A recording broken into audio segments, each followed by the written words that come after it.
My God can do any miracle. Yeah. My God can do what no man can do. Ooh, I will lift him higher, higher. Yeah. Higher, higher. My God can do what no man can do. I will lift him higher, higher. My God can do what no man can do. I will lift him higher, higher. My God can do what no man can do. I will lift him higher, higher.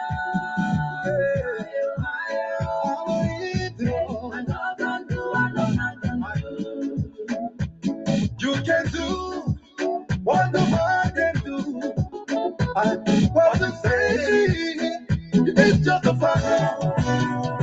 No other God, no other God besides Jesus. Your word is so strong, it moves the mountain. Faithful God, you are faithful God. You are worthy of my praise. You will do, you will do, you will do, you will do, you will do. You will do what no man can do. I will lift him higher, higher. Yeah. My God can do what no man can do. I will lift him higher, higher. My God can do what no man can do. Nothing else can take your place. No one else can take your place. What you say you will do, that is what you will do. No one can change your plans. No one can change your power. From age to age, you're still the same. From day to day, you are still the same. From Monday to Sunday, you remain the same. Oh God, you will do what no man can do. My God can heal any sickness, oh. My God can heal anybody, yeah. My God can do any miracle. Yeah. My God can do what no man can do.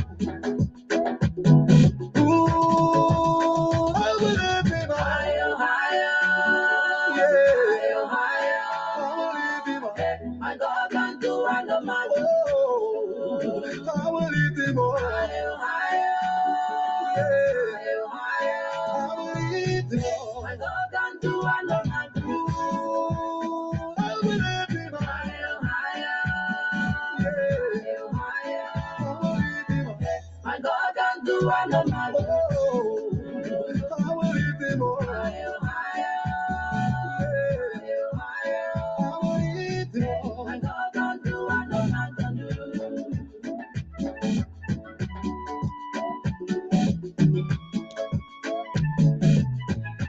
Good evening to welcome. Let's start this here.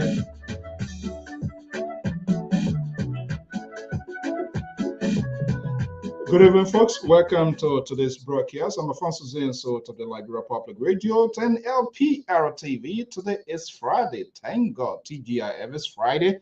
I want to welcome our viewers and listeners across the globe. Thank you for sharing your beautiful Friday with whatever you are in Liberia and right here in the USA on planet Earth. We say good evening, good morning, and welcome to all our viewers and listeners across the globe.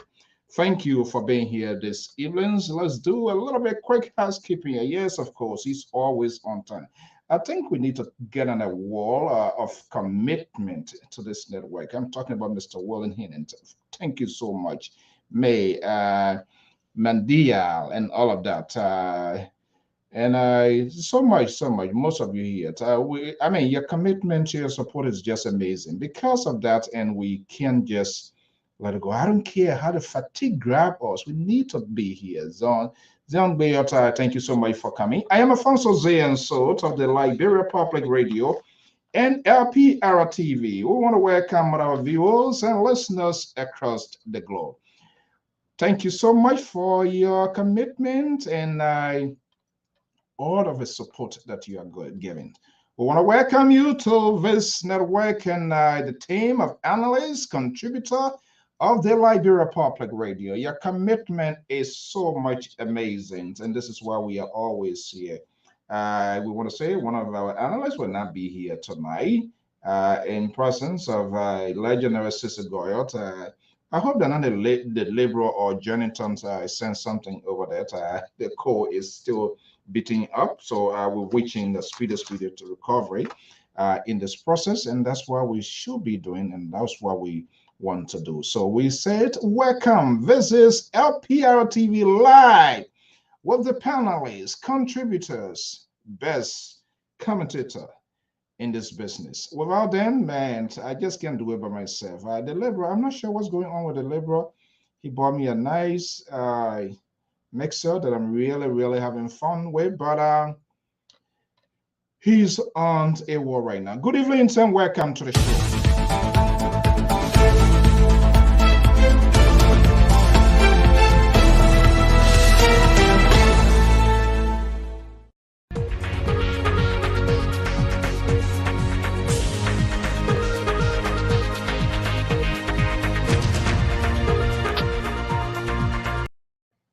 Good evening, welcome. I'm Afonso Ziasot of the Liberia Public Radio and LPR-TV. This is LPR-TV Live with the panelists. I'm right here in the East Coast. Kind of a little bit wet yet today, but notwithstanding, we love what we are doing, and the commitment must be there. A lot needs to be done about our country. And so we are all here to have a conversation. So we want to say good evening. Thank you so much for joining us. Welcome, Amadou Stewart. Welcome in the house of LPR. And all of you guys, just hit the share button, if you will, to invite someone at your company. This is LPR TV Live with the panelists, the best commentator, political pundits, and politicians, scholars, and people of profession, different backgrounds. They can do without what they are doing. In fact, we're not paying them anything, so, but they are giving back. There are so many ways you can, even you who watching this evening, you are giving back because you want to learn something, you want to get new information, you are tweeting, you are providing us with information. It is a great deal. We also learn from you a lot, just to tell you, just to admit, because most of the time, all of the panelists, now I alone, we go back to watch and see where we sleep and what new skills or new things that we will learn, the interactions among the peers is quite amazing. And the only thing that we so much dearly love yet, because is always in a civic context, Madam Savage, one of our prime-time listeners, our follower, Dorothy. Good morning, good evening. I'm not sure where you are, where you live, but we'll say thank you so much for your commitment to this network. And not just to the network, but because of your country. And we here at LPR, the entire management team, contributors and analysts, we are cognizant of the fact that so much, too much is unfolding, happening at the same time in our country. Not that you are bored, not that you don't have work to do, but you want to know what is happening to your country. And so it is important that we come here, we take serious to what we do. Our conversation, everything about us is not 100% perfect, and please let us know as well. We would like to get a feedback where we're falling short, things that we need to do to enhance the capacity and do what we're supposed to do where we are falling short. Not everything about all here is perfect. No, we are human, but the more feedback we get, the better we will enhance our conversation. Okay, yes, understandable. Thank you so much for letting me know that they will come here. We will deal with this here as usual. People, a lot going on, and these contributors, analysts, show face here at their own volition. That's another great deal of giving back to the community, and also for us to be held accountable of things that we do. Well, they will be joining me. Some will be running, but I will try to maybe put a line up here. A lot been going on the whole of the week. So perhaps you can also call and you have do not leave this here. I always told you do not leave this along with us, not even with the politicians, because they will always try to fix things. They will always try to do it their way. And our goal here at LPR not to allow these politicians to do it their way. It should be done to the will of the citizen. That is very, very much important, very, very much crucial. And this is why we are here. Well, cleaning out the day. Is it really being wiped out? Fuels adding to the already polluted ground. Another backlash setback for the suspended sanctioned minister who is contesting in Mount Gibby County. A group of Christian community now are now coming out expressing their opposition to Nathaniel Fala Mangi. The road is getting rocky. What it means. The vice president of the Republic of Liberia mounted the podium yesterday in a bid to do the house cleaning, followed by the Urban or Internal Affairs Minister. But I listened to the Internal Affairs Minister not much. Personally, I could be wrong. Perhaps there were other parts that I did not listen to. We hope to bring you that clip. Hopefully, we'll lay hand on it, courtesy of some of our sister network in Liberia. He was just calling nothing much details, and the vice president came out. There was some explanation for it, and then he came to say, "Oh, he was there to supplement or to add or to the voice of the vice president." In most countries, the Minister of Internal Affairs or Urban Affairs, other people, or home affair minister or whatever, very very much important figure because more or less the securities of the urban side of the countries is under the supervisions of the Minister of Internal Affairs. So they should have taken the lead to do this. I don't know why most of our GOL, let me just say that they are in charge. They run the affairs, and this is not to criticize them, but they got to get ahead of the game. Do not wait until people begin to throw dirt at you before you want to speak. Then it's like you are acting like a baby or like a little tablet. They got to tell you run before you run, move before you move. That's not good. They saw this coming. It's been in the public sphere for a little while now. Conversations when they suspended or dismissed Deputy Director Legis Ellis, all of that, they should just jump on it. Because when you do that, then people feel, yes, they are in charge, they are following the event, they are not playing deaf ear, they are not ignorant. It is very consequential. It is very, very, very much important. But when you allow these clouds of apprehensions, doubt, conspiracy, and people to make judgment of you, you allow people to define you until you can, and then you come back to gain that status. It's just a waste of time, and that's what we saw playing out.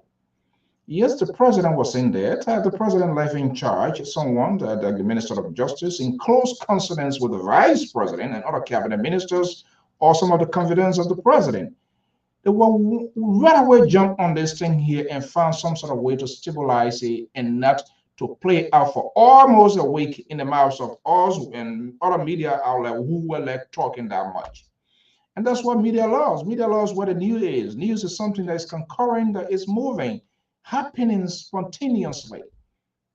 They allow it, we chew it, we ground it, we swallow it, we went to bed with it, gotta go do our doubles and triples. And then at their own will and pleasure. That's not how you lead when you are in charge. You want to show strength. You want to show leadership. And I saw that happening. Well, elections is all over. But as you note, in keeping the news proportionate, let's take a review here on some of the news making headlines across the globe.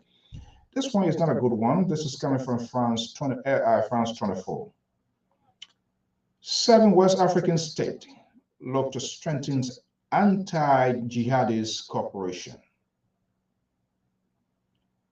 The West African coastal states on Thursday held a talks on boosting cooperations against jihadist violence, spilling over from the Shiite after more countries announced they will pull their peacekeeping out of Mali.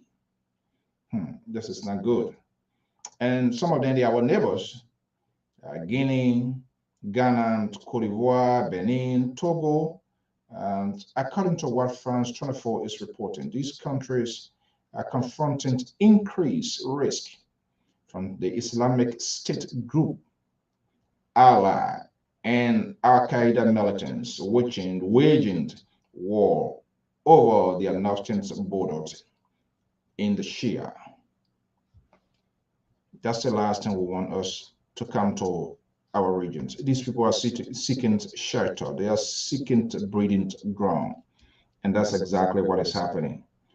And that's why it's biblical. So it will be our brother's keeper. If it is happening to someone's door, next neighbor door, you better go there to see. If you have the 911 capability to call 911, because you never know that fire to jump over and your house will also be on fire. We must be concerned if anything going on in Cote d'Ivoire. We must be concerned with anything going on in Ghana, in Guinea, and even in Benin, because we all are one people on the continent, from the same region, and the possibility of these things crossing over, in most cases, imminent. And so we hope this is going to happen. What? Africa's superpower to Nigeria, like we are having a case right now with Liberia, to Nigeria will also be contesting. The election is coming in 2023, precisely February of 2023, the 5th, February 5th, 2023, Nigerians will be going to the poll. They will be having their election. And if you're a news freak like me, watch this news channels. It's on YouTube. Professional reporting, interviews, listen to politicians, how they speak, their language, the conversation. And sometimes we can compare and contrast.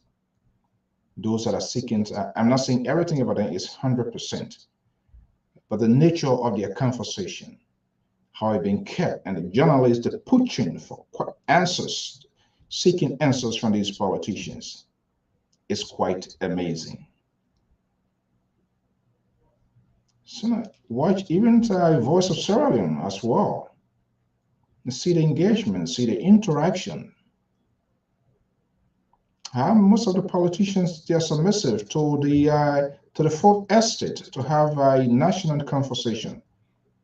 As compared to us, we have to literally beg.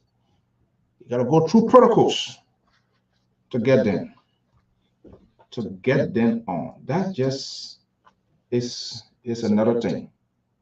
But we can give up. We can get tired because we need to get this news out to our people. And there's a need that we ask these politicians the questions needed to be asked. You see the importance of census, and when we are talking about this, it gives all a broader picture, a sort of holistic review where we stand as a country, as a people, as a nation, communities, cities, villages as well. So when we're talking about it, when we're whining, when we're saying it, it's not being antagonistic to the government, but we are just more or less curious of knowing our own surroundings and how maybe help can come in from the international community, because the more there's a population growth, migrations of people living from one place to another, you have other friendly donors or agencies working in those places. This is how they too go out to solicit. So the mindset that census is vital because election is coming it's out of the window. It's out. We shouldn't dwell on that. So I want to see politicians, stakeholders, talking about some of the importance was every country, according to the Constitution, the provision in the Constitution, should conduct these census because it brings you up to speed. that even if you are talking with friendly government and you are asking aid agency, organizations, and war organizations, the UNDP, the UNICEF, World Bank, all of that, those are things you're going to be basing on to ask, because more or less it's going to be, you're going to be submitting to data, figure. And that's exactly, you're not just going there like some sort of clown. Oh, the people in Moserado is overcrowded. Okay, Moserado is overcrowded. What is the approximate population of Moserado? You can see what happening on Facebook. You can see what happening with traffic circle. No, that's not what they're going to be looking at. And I said they are here the other day. Ghana, their last one, they found out Accra went up to $4 million. 4 million people, the population. Now, let's look at our big brother, Nigeria. According to INEC, that's the Nigerian National Elections Commission's INEC. From the last time, there's a huge jump in the population as well, with voters, especially the young voters. Now, these people, when they got to break it down so we will know which segment, which group, which demographic in our society is growing or ungrowing, or somehow changes are being made. And I like what they do. And that's what we want our people to do. We want to see the good things coming outside of Liberia as well. We can't just be saying we want to be that country. Okay, we want to be that, and then we need to maybe step out our game to do the things that they are doing. And I know we're capable of doing it. But because of this sort of corrupt systems and lack of adequate preparation, we do not know what to prioritize as a people, as a nation, as organizations, as a government, as institutions. It's just all over, not just only within government. You have to prioritize what you want to do, and have that sort of set goal. Then, based on what you put forward, trust me or not, people out there will help you. But when you go there to these conferences or meetings, and you do not have anything, everything is just abstract, not concrete, they will say, okay, we'll get back with you, because it seems not to be ready. And believe me, as you look for this help as a country, as a people, there are other countries also looking for help. So if you are unprepared to go to these conferences to present something tangible, something concrete, the country, if Ghana went to these meetings, Ivory Coast, Sierra Leone, you see them carrying documentation to validate their argument.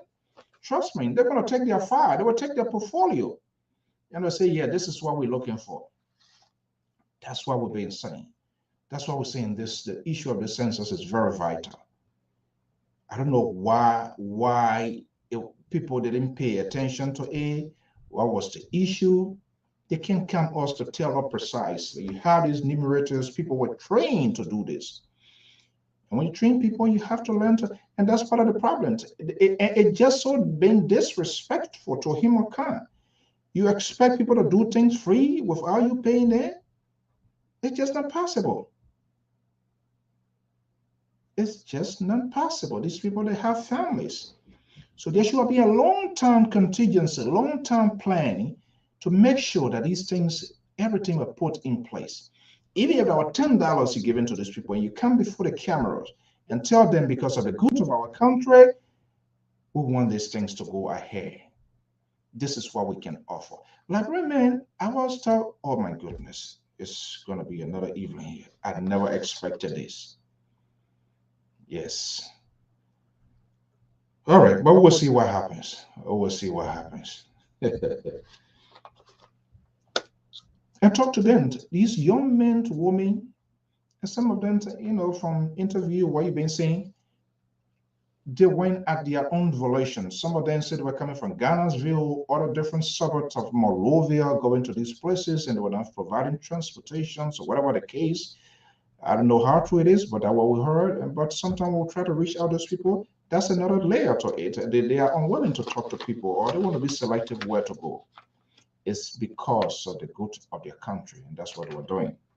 So we're going to be keeping close eyes on the federal big brother, the Federal Republic of Nigeria. It's a tough race there as well. I believe 3 presidential candidates, the incumbents, and 2 challengers. So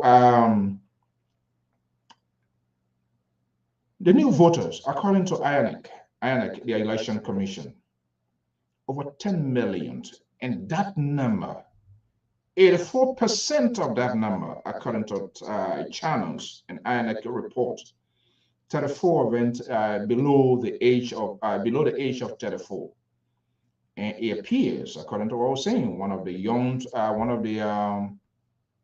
opposition.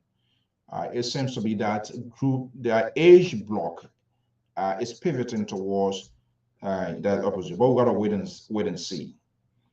So the last time around, it was like 84 million participated. That was in the last election. That was in 2019. This time around, INEC is predicting about 90 million plus Nigerians will be heading to the poll. They're going to be voting comes the 5th of February 2023. And Liberia is there. And when you go local, maybe other countries also going in there. So you see this whole thing here, every country, what we should be aware of now, to try to hold on with ourselves and manage ourselves in the sense that, because everywhere, even in the USA, everywhere now they're having their own challenges, their own problems and stuff. So if we do not have time to do this, well, I see someone here this evening.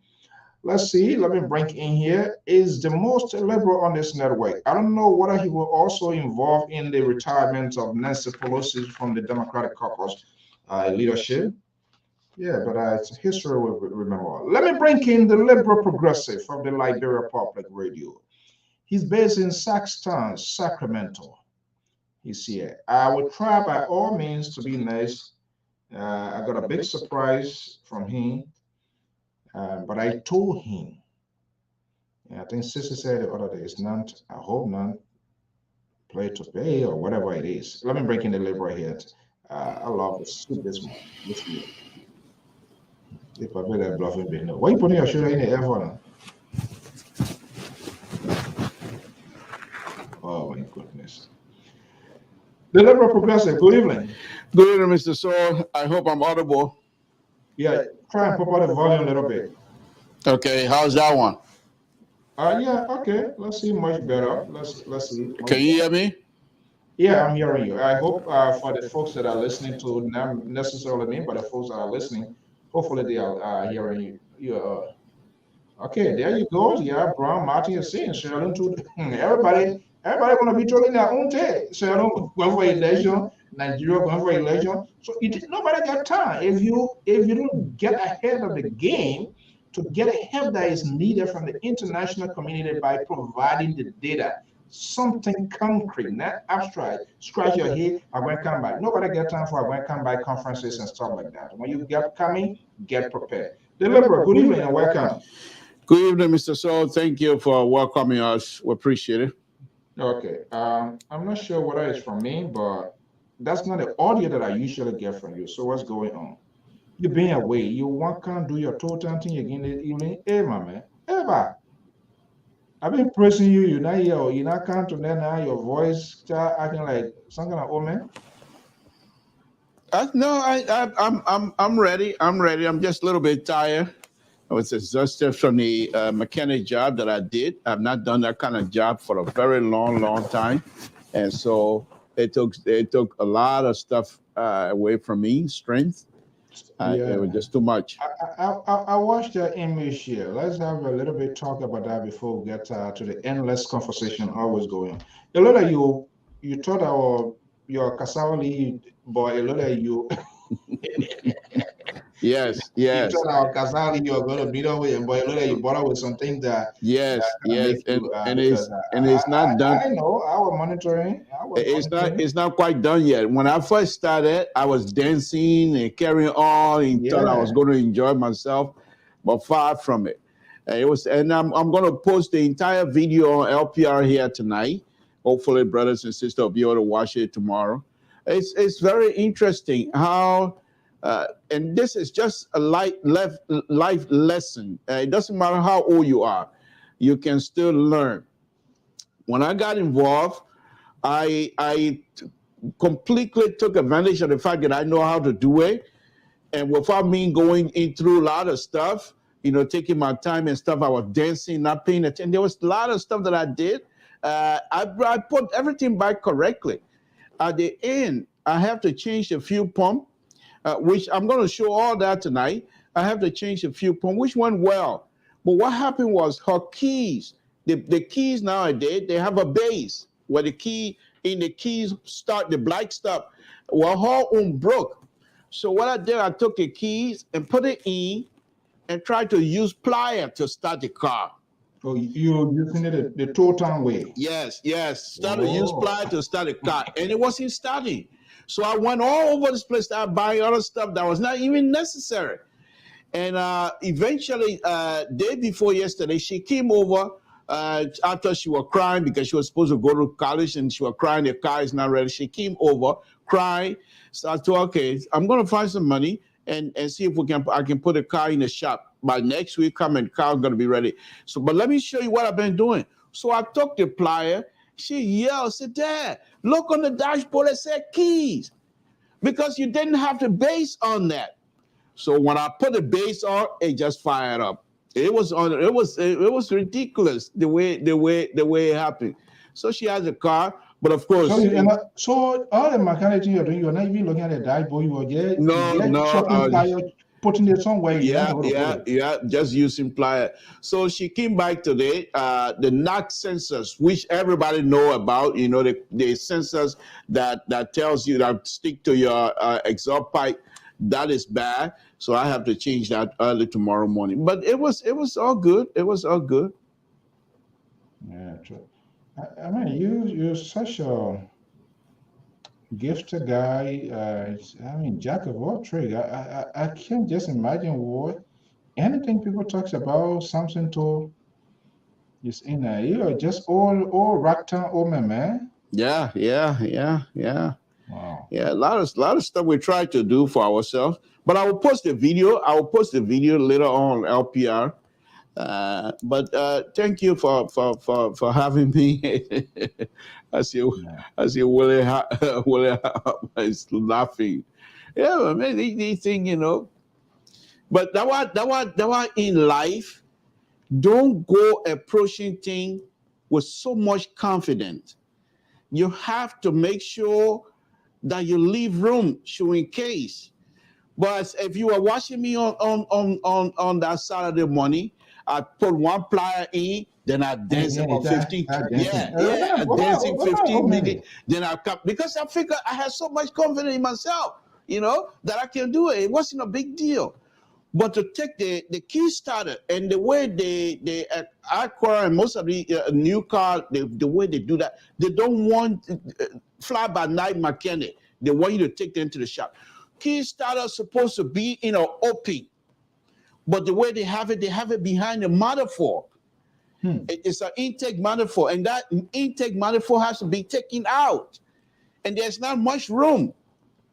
So it was challenging, but I knew what I was looking for. We're gonna put your hair to work, guy. The room, no, but the no is fixable. I don't care your smoke. That way you gonna and the only car that I cannot fix is but in fact, once I have the tools, I wish I do have some tools here. But one of the important things happening now with the automotive business is that these parts dealers, they rent you tools. Brand new tools, they will rent it to you for maybe $300. And if you finish with it, you take it back, they get you $300 back. Excuse me? How many days? $300? Yeah. They don't want you to take it to total. If you take it to total, you buy it. They're giving it like what, for days? Or yeah, it's just like a rental. Whenever you're done, you take it back, they give you $300. Oh, it's like a collateral? Is that what? Yeah. Pretty much 300. If you don't bring it back, they take your 300. If you take it back, they give you your 300 back. And it's not just some hand tools. They have these heavy duty mechanic tools you can go and rent if you have the space. Okay.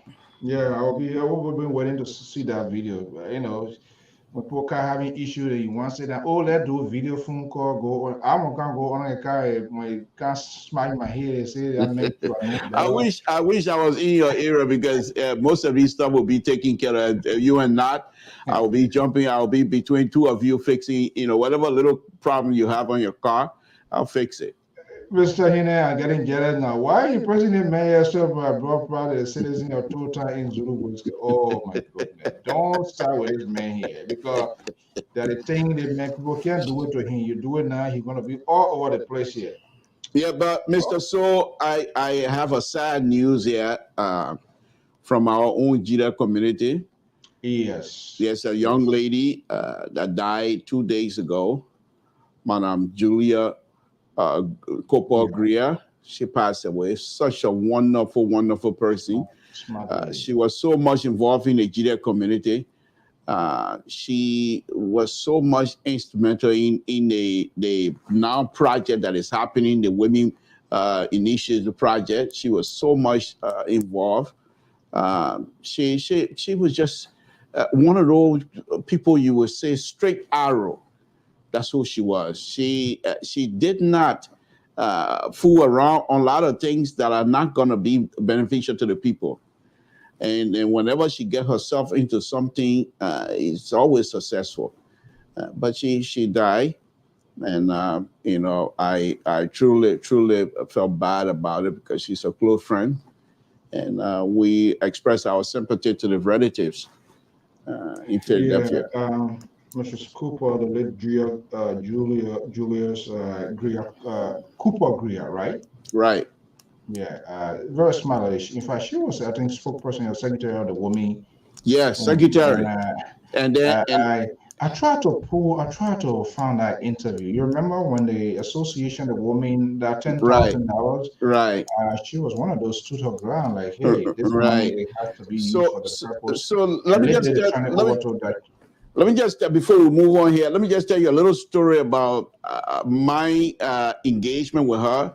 So she was one of those lady that initially contacted me to do the design for the women building. They call it Hope.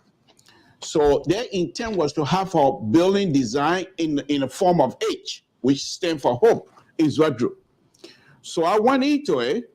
I'm an engineer. I can design buildings. So these women, they don't know anything. So I decided I spent almost 2 months of my time without consulting them. I went through the proper channel. They all of the research. How many building occupancy? How many people are supposed to be in one building? I did all of that stuff. But what I did was I separated the building and just spread them out. And I presented my drawing to them. And every one of the ladies, oh, Mr. Tour, that's wonderful. And she came out, she said, no, why didn't you even talk to us? We don't want that. We don't want that. Why didn't you talk to us? That's not what we want. So I said, okay, what do you want? She said, the lady wants hope. That's what the building stands for. And the building must be designed in a form of H. Well, the funny thing about building design, when you design a building and the weight of the building. Let me bring in Mr. George. He's backstage here. Go ahead. Let me just finish this. You can bring Mr. George. He's no stranger to the liberal. But anyway, the width of the building, usually in Liberia, if you go anything more than 40 feet, you're asking for trouble because then the support system become an issue of the roof. So in a form of H, I have to keep it within that 40-foot width. And the length, it doesn't matter. So I was able to have two of them side by side and put another building in the middle of it in the form of an H. And the women were happy. Now, when we did the building, I estimated the money, the estimate that I came up with was like $400,000. Well, the way I did the estimate was based on American labor, American, products and everything else. So in Liberia, it could be cheaper. But the Grand Jida people took that and started cussing all of us, including the lady. When Fred Graham and his people came in, they started cussing us that we stole their money, we ate the people's money. And the women refused, the women initiative, they refused to give them the $10,000. They said, there's no way we're going to give you the money because the reason for this $10,000 is to build a school. And the women sat on that $10,000 for almost 5, 6, 7 years until quite recently when they felt within themselves, including the late Cecilia Toa, when they felt within themselves that they have met with good people who will be willing to do this work. They decided to release the $10,000, Mr. Silver. So that's Madam Cooper for you. She's straight out. Oh yeah, that lady, she was something. Yeah, I know I had an interview with them. I've been trying to put a tape to get it out of archive. Okay, my own friend, Amos Joyce. I don't know why Mr. Toll was freaking out when I tried to usher you in. He know about it to me, blah, blah, blah, blah. Mr. George, good evening. Good evening, Mr. So, good evening, Mr. Toll. How you doing? The man speaking to you. How you doing, Pa George? Good evening, Mr. George. What's wrong with your voice? Good evening, Mr. George. I hope this conversation was with me as cautious as it is now. You shouldn't take side on me yet tonight because it's not going to work. I'm quite prepared for that. The conversation always call you. It's just you're dragging your voice. That's why I'm wondering. Yeah, but I'm a little bit tired. Okay, I'm gonna say. Yeah, somebody tired. You're trying to get into a fight now. Yeah, you know, somebody tired. Okay, well, gentlemen, this is Friday. So let's pull the strings around and see what happened. The whole election thing here, GOL, they are trying to wash the dirt away. But I see that, like what commentators would say, it's like an obituary because they allow it to drag and drag and drag. Vice President King, Internal Affairs Minister, I don't know precisely what he was saying because I hope to get that through the courtesy of our sister network. But let's also go back. A Christian community in Mount Gibby County, right? Mm-hmm. Now, they are coming to oppose the candidacy or the contestant of Minister Nathaniel McGee. So it means cloud hangs over his political future. McGee is in the picture as the home that I welcome the prodigal son. And it's been public. I say, oh, I'm contesting. Let's see. I wanted to see if we can watch this yet. Hopefully we'll do it well and see. I just listened to a little bit of small portion of it. Let's see, and we can watch it. Let's see.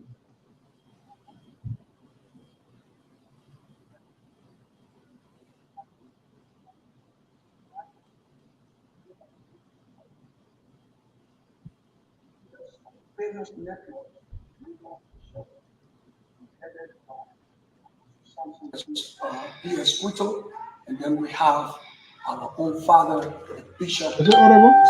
The head of the Christian Council, and then we have our father, Dr. James T. Blackie, who happens to be one of the members of the Christian Council and a senior advisor. And also we have Christ Must Reign head, who happens to be Reverend Morris, as far from the Catholic Church of Faith, and then of course presenting today on behalf of the Christian community will be none other. Is it audible? Yeah. Okay. The chairman. I'm talking about our viewers too. I need to know. Upper Market Chapter. Ladies and gentlemen, you can rest assured. Thank you. The cross-section of Christian Community Margibi County official press statement in opposition to the senatorial bid of sanctioned Nathaniel F. McGill, Margibi County. Ladies and gentlemen of the press, fellow Christians, fellow laborers in the Lord, the Muslim community, traditional elders, the youth, and student community, ladies and gentlemen, fellow Liberians, we greet you all with the love of Christ and wish that above all things, you triumph and be in good health, even as your souls prosper. We have gathered here today to officially announce to the Liberian public in general and the people of Margibi County in particular, and the entire world, our position on the recent decision of sanctioned Mr. Nathaniel F. Mangiu and steps taken by him to run for the office of senator in our county in the wake of the scandal of public corruption against the Liberian people and the alleged abuse of his position and power when he served our country in the capacity of Minister of State for Presidential Affairs and Chief of Office Staff in the office of President George M. Weir for 5 years.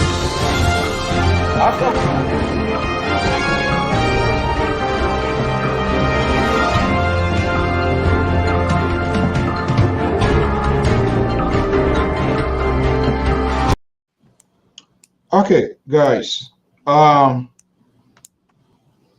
Here we are.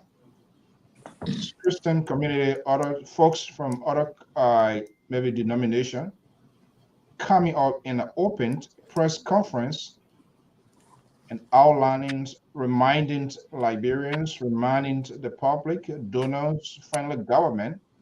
This guy is being sanctioned and there are a lot of things hanging over him, yet to be unsettled. So they are distancing themselves, and if you go further down, there are very strong words they have deployed. Mr. So, this is completely laughable.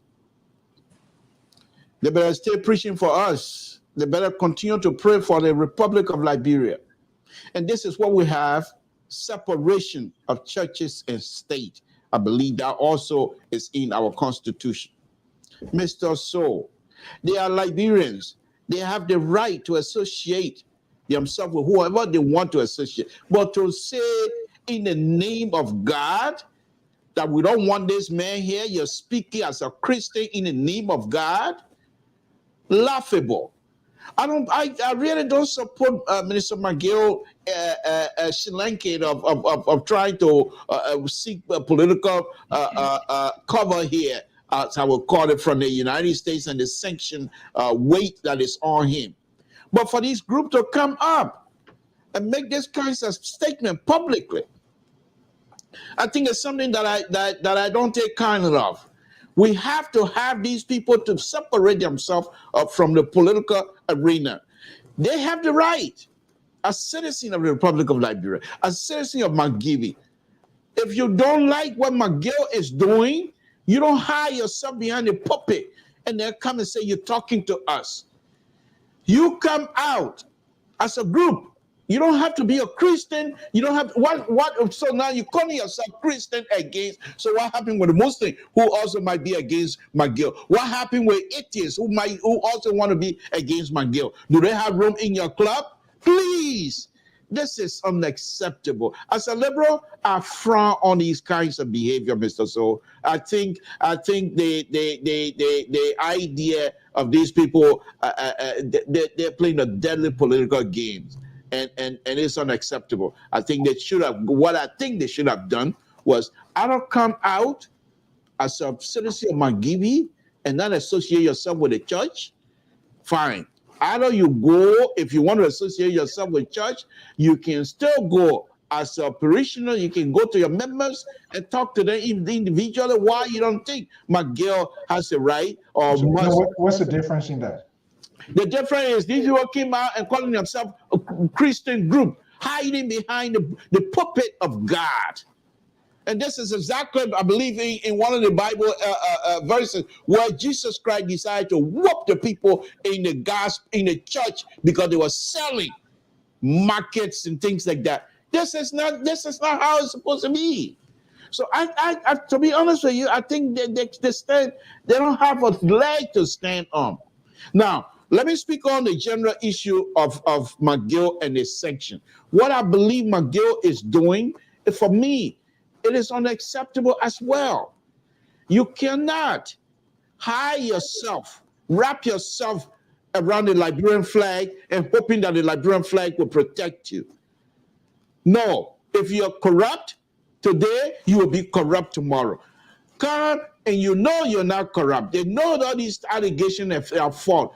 Clear your name and then you How do is he what you going to want. do that? Okay, let me bring in Amos George here. Clear your name. I'm not sure where he's going to clear your name. Was that Darius Dillon, one of these political major actors who was anointed by some Christian? You remember was that 2017 or one of these election midterm or something? Was that Darius Dillon or Thomas Fowler? Thomas Fowler.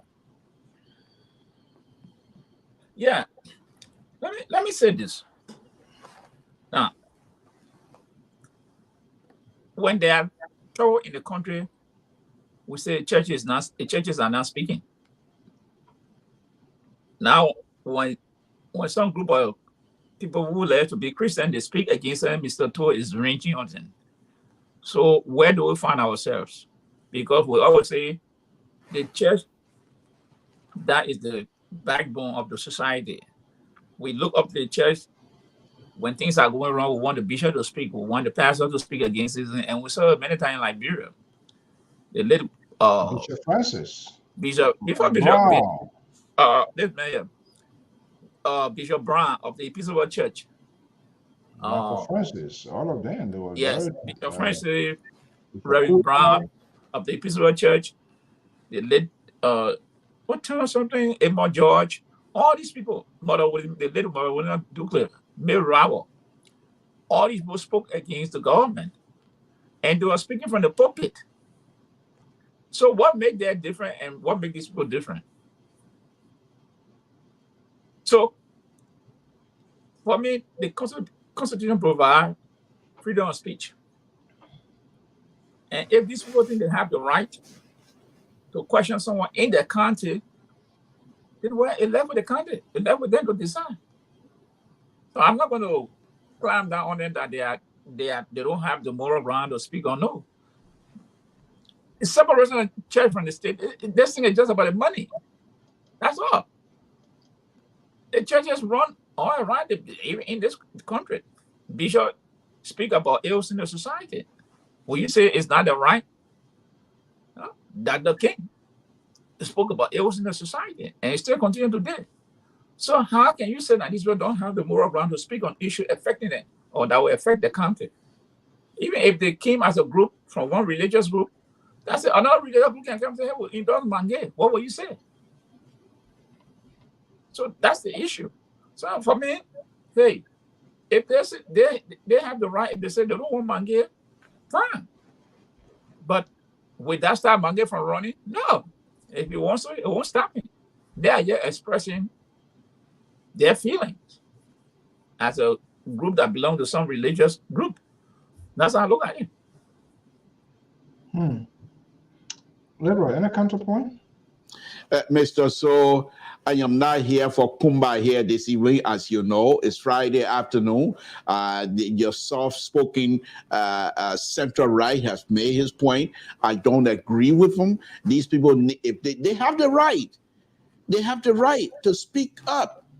And if you're going to say, as Sissy was saying here, that in terms of crisis, and Mr. Judge was also saying in terms of crisis, they ice the preachers and the pastor. That's two different things. The crisis is you're trying to settle issue. You're trying to find soft hearts within the people. This type is not finding soft heart. They are saying that this man has been sanctioned by another government. By another government, by the way, a government of a foreign nation has sanctioned members of our society. And I'm not questioning that either. But I'm giving you the broad picture. So as a liberal, I'm saying McGill can deal with this by going first to clear his name. Where? I just see anywhere, whatever possible, whatever way he wants to do it. I'd challenge the government of the Republic of Liberia to take him to court and prosecute him. You can do that. Now, the point that I'm making about the church group is this. They came out and they said Christian. So what happened to atheists? So is there any room in our organization for somebody who do not believe in Christ? Which I do, by the way, heavily. Is there any room in our group for Muslim who also might, by the way, might be against McGill coming to Mount Gibby? So I'm saying don't hide yourself behind the pulpit. What they're saying, I don't disagree with it. My issue is don't come out as people of the church, Christian against. Christian against. No, but when you say don't hide yourself behind the pulpit, it's not hiding. They came out publicly. Yes. What's that organization name? What was the name they used? Christian against. No, but I thought, Mr. George, I thought you were going the flip side to say, okay, what happens when the Muslims or the atheists come say we want McGill? I thought that would be your argument. No, that's not the argument. That's not if they come out, I will go against that as well. My point is, you don't want McGill, fine. It's your right as citizen of the Republic of Liberia. Mm-hmm. That's fine. Is it a nomenclature that they are using? The nomenclature of the body they are using? Is that what you? They are coming in as Christian. Christian. So what happened? So if you're not Christian, then does that mean you want McGill? No, Mr. Okay, so if you're not Christian, if you're not Mr. George, like I said, I'm not here for Kumba here. The liberal is on the floor here tonight, and I'm hot. People are praising me right now. So please, let me enjoy myself. The point here is this, Mr. So the liberal is on the floor. The liberal is on the floor. So the point here is this. The point that I'm making here is this. If you come out, you can call yourself citizen against McGill. You're citizen of McGibby. You can go against McGill. That's fine. But for you to say, I'm Christian, we're Christian, therefore, that doesn't sit well with this liberal. So honestly, before Mr. George come in,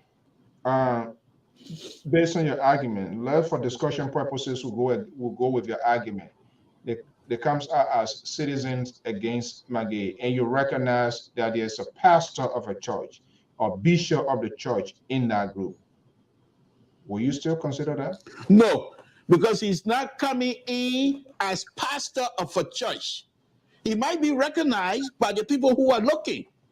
But the main thing is, as long as they come out, we, as citizens of Mount Gibby, do not want McGill because of his sanction, past history of sanction or whatever. But but you don't come in as Christian citizen of McGibby. So what happened to mostly citizens of McGibby? Is there room in our organization that will accept that? Is there room in our organization people who don't trust in God? Is there room in our organization? Do you think they got Muslims in McGibby? Of course. So don't you think they have the right to come and also? They do, but that's my point. Then where do we stop? Where do we stop? So Gil Devil of McGibby now can come out and say we don't want McGill. So the Crown people in McGibby can come out and say we don't want McGill. Is that where we're going? Is that how we're going to do this? You profess to be a liberal, but this other liberal here, sometimes I wonder what are you? I am the truthful. I'm not a northern liberal.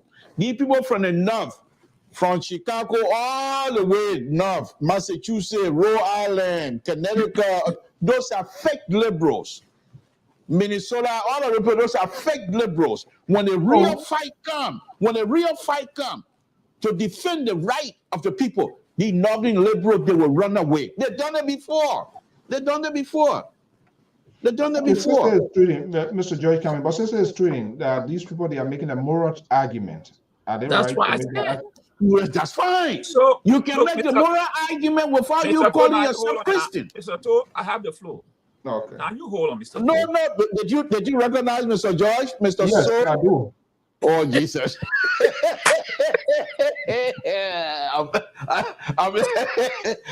I'm in hot water here tonight. Okay, go ahead, Mr. George. Yes, I do. I do. Go ahead, Mr. Okay, George. go ahead. What I you do. see- I what- do. What you see here, Mr. Todd, it doesn't hold ground. These people are not representing the entire county of McGibby. I mean, yes, to say we are speaking on behalf of the entire residences of McGibby. No. These people are making a statement from their belief, from their organization. So if a Muslim come up to this, look, you know what happened? With all the who battle or what behind that time we're endorsing, that's left with them. If the atheists come and say, like, no, hey, we don't believe in Jesus Christ, we are not Christian, we are not Muslim, we endorse Nataya Monkey, it's up to them. Nobody going to challenge them. But those who have moral conscience and know what is right for Liberia. So if a group come together and say, look, we not against the man personally, but the circumstances surrounding him has a dark cloud. So therefore, we don't want him to represent us. You cannot say that they've been biased or anti-Christ or whatever. No. They are just speaking from what they believe. So, and that's why they are saying, okay, we don't want this man. But they are not saying I'm not. They say he has no right. No. You know, okay. And another group endorsing in McGibby. Did anybody make noise? Did he make noise? I'm honestly, I'm questioning this guy. His You didn't make no noise. He's being liberal. You know, he's functioning people's voices. He's saying liberal. This liberalism go to the very extreme. Yeah. No, when the Trump order put that endorsing, you didn't make no noise. You didn't say, oh, they were infringing on the right of other Christians. You didn't say they were infringing on the right of Muslims. You didn't say they were infringing on non-Christians. You didn't say that. So why not when one group of people come and say, oh, we don't like this, we don't want them because the circumstances, and you say, oh, no. What happened? If the Muslims come up today, they say they endorse that market, fine. But the thing is, these people should ask themselves the moral question. With all the circumstances surrounding this man had not been settled, why you want to put him there? If he goes there, you don't think will be more headache again? Because this class still hangs over him. And that's what the people are speaking from. There are other issues that they would have raised. Maybe you would have said, okay, this and that. But by the way, Nataya Monkey is not from McGibby. Yeah? He's not been a resident on there. The Constitution get at least to a year to reside in a county before he can represent them. Other one. They didn't talk about other one. They're just talking about what the character, what is surrounding him. That's what they're talking about. So I don't believe that you should come here to be seeing this sport, Christian, Muslim. Look, central right. Let me just say this here to you. I don't buy your explanation. Not today, not tomorrow. And let me just quickly respond to Sissy here. Sissy, when the pastors of the Republic of Liberia pray for McGill, that was the rightful thing to do. Number one, the question was, when McGill was sanctioned, he was troubled. He was in pain. He was suffering. So the pastors put their arms around him to comfort him. To pray, Mr. Central Right, the liberal is on fire. Let me enjoy myself, please. So when the people put their arms around McGill, they were not praying for him for God to remove the sanction. They were praying for him to be comforted by God. That's the difference. Now, lastly, and I think I'm done with this subject matter. Like I said, I'm on fire here tonight, and people are praising me already. So I don't mean to somehow bust your bubble here, but I'm being praised by a lot of people here tonight. So let me just say this. Lastly, when these people came in and said, we, the Christian, that was a red line for me. We, the Christian, knowing the history of Christianity, how it started, what they used to do to people.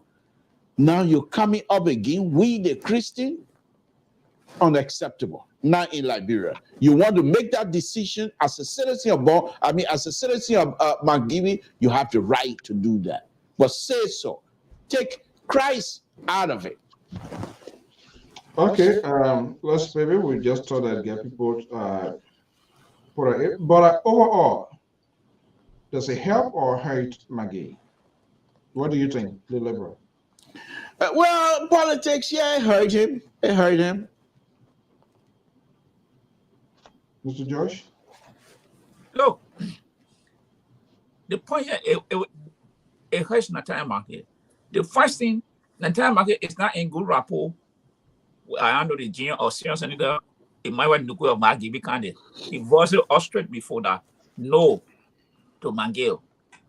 So, and if the sitting senator saying no, I will not support you. We don't want you. So, and you see other groups now. Besides, yeah, but besides this here, is there any tone, is there any language that they could deploy to see the folks or electors? Because at the end of the day, we do not know ultimately the decisions of NEC with respect to whether he gonna, whether there was a wrongdoing. And we had this conversation here, but I think the actions and decisions of the president to have these people suspended without then going through the process, the law of the country, because whatever was happening fair was just going after the US dollar in that they felt it was being wrongfully used. So there was a violation. So is the government, is GOL telling us the laws of Uncle Senna, is that the same law of Liberia? On what basis? I mean, that's the only argument I see how. So what becomes of, like we're hearing all in the air, more sanction, more sanction. And that's where I think GOA are going to find herself really kind of like under the bus herself, because what happens? 4 or 5 names drop again, 3 drops. You say investigation are going to go on. We did not hear any investigations. Suspension came into place. When that happens, so I just do not know. That's going to be a difficult part for the government to do. Mr. So I said it last time. I said Josh Mann is caught between a rock and a hard place. And I said this was the trap for him. The moment he suspended those 3 officials, I said this thing will catch up with him, and definitely will catch up with him, because he has set a precedent already. Now, just this week, we heard the American ambassador again re-echoing his government policy. I mean, the treasury policy. Nobody should do business with these people. If you continue, you bear the wrath. So I tell you that they're looking at George Weah, and the president is not helping himself, because when the United States government, let me say the United States, the Treasury Department took this decision, President Weah made it clear. After we made noise, he said the people have the day in court. He was going to set a committee. He hasn't done anything. So, what is he saying? Is it part of this? Should Bakuba Jr. and Cephas Serenos, should they push for investigations? Would that be a good strategy? Yes, and there are procedures that they can use to contact the Treasury Department to clear the name. So, if the government doesn't want to take this step, and you know that you don't have anything to hide, why not get your legal people to contact the Treasury Department and say, hey, this is a letter we got from you people, this and that, and I want to know how you people derive of this. Let me be given an opportunity to explain. Let it stop, but they don't want to do, I don't know what they're doing behind closed door. And we're not doing anything. So we cannot just say the government, no. They're too, because if you accuse me, and my boss suspended me, and they showed me the outlet, they said, these are the protocols you can go to challenge whatever accident made against you. And if my boss is dragging his feet, then I should contact the people directly because they say, hey, you can contact us. Okay, before we move on to this other conference today, Lebra, do you think Bakuba Junior Magi, can they push the government for the investigations? Because that's the only way. Uncle Stan just took her decision because the dollar was tampered with, right? And GOL took a position. If anything, they must be prosecuted under the laws of the country. We don't know how this whole suspension came about. What are the laws of the land Liberia to were violated? That's a consequential one there. Should they push the government of Liberia to call for the investigation? At this point, I said no. They're going to pin, if the government is not careful and not handling this properly, the government going to pin themselves in the corner. For example, if McGee and Bakuba Jr. continue to seek higher office like senator position or representative position, and the election commission stop them, that we're not going to accept we're not going to accept your application based on the sanction. Can the election commission do that? That's what I'm saying. They cannot. I don't see the legal. I'm not a lawyer, but I just don't see the legal reason to do that. But I'm just saying, if they do that, McGill and Bakuba Jr. can drag the government to court. Number one, or like I say here, if McGill and his friends, because they are very good friends with the president, if they really want to do good and not being selfish about this, pressure the government now to go to court. Let them take you to court. You can make that clean. Have a press conference. Because the ambassador just had the same conversation last week about that. So you now, instead of what I've been suggesting, to go to the embassy, since that's not a good idea, people are saying that might not work well. Instead of that, call the press conference and call the American ambassador and the embassy and the government of America, treasurer, and the Republic of Liberia government. Call their bluff. Put up or shut up. If these people have submitted certain documents to this government, I don't have to work in the government anymore. But you cannot continue to carry my name around and have me look like some kinds of corrupt boogaboo in this town. When I go to foreign country, I can't do business with a foreign country. I can't do business with foreign banks and what have you. So let's see what you guys have.